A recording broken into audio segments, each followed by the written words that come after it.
I was 13 when I first got access to a computer. My parents bought me a Macintosh in 1984 when I was 8 years old. I was in 6th grade. I learned to code in college. Freshman year, first semester, intro to computer science. I wrote a program to play tic-tac-toe. I think it was pretty humble beginnings. I think the first program I wrote asked things like, what's your favorite color?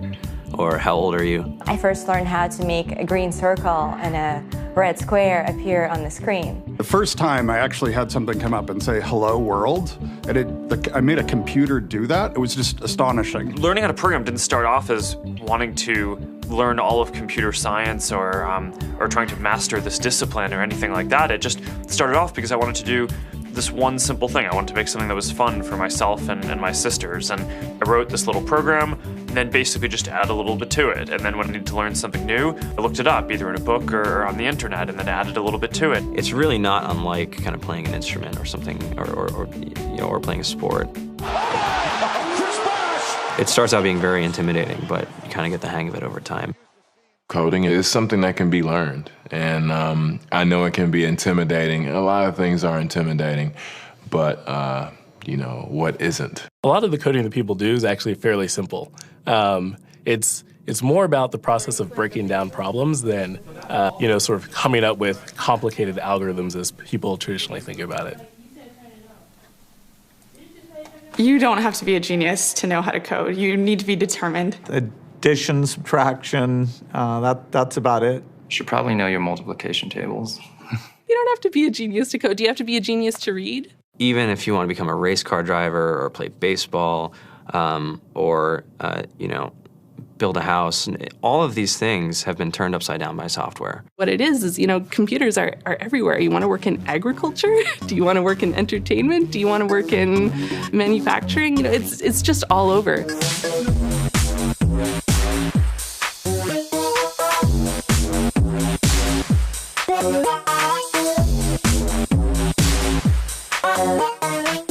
Here we are, 2013.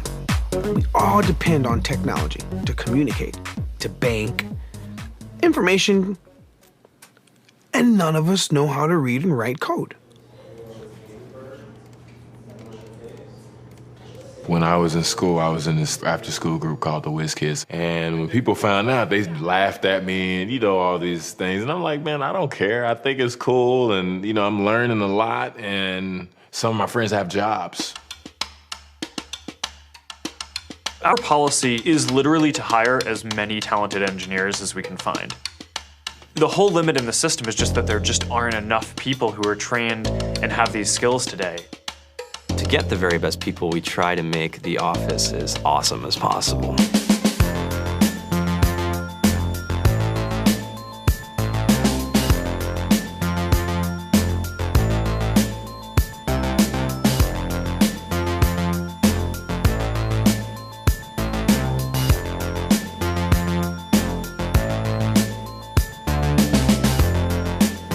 We have a fantastic chef.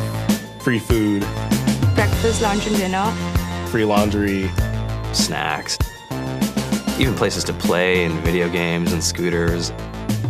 There's all these kind of interesting things around the office and places where people can play or relax or go to think or play music or be creative. Whether you're trying to make a lot of money or whether you just want to change the world, computer programming is an incredibly empowering skill to learn. I think if someone had told me that software is really about humanity, that it's really about helping people by using computer technology, it would have changed my outlook a lot earlier. To be able to actually come up with an idea and then see it in your hands and then be able to press a button and have it be in millions of people's hands. I think we're the first generation in the world that's really ever had that kind of experience. Just to think that you can start something in your college dorm room and you can have a set of people who haven't built a big company before come together and build something that 1 billion people use as part of their daily lives is just crazy to think about, right? It's humbling and it's amazing. The programmers of tomorrow are the wizards of the future. You're going to look like you have magic powers compared to everybody else. I think it's amazing. I think it's the closest thing we have to a superpower. Great coders are today's rock stars. That's it.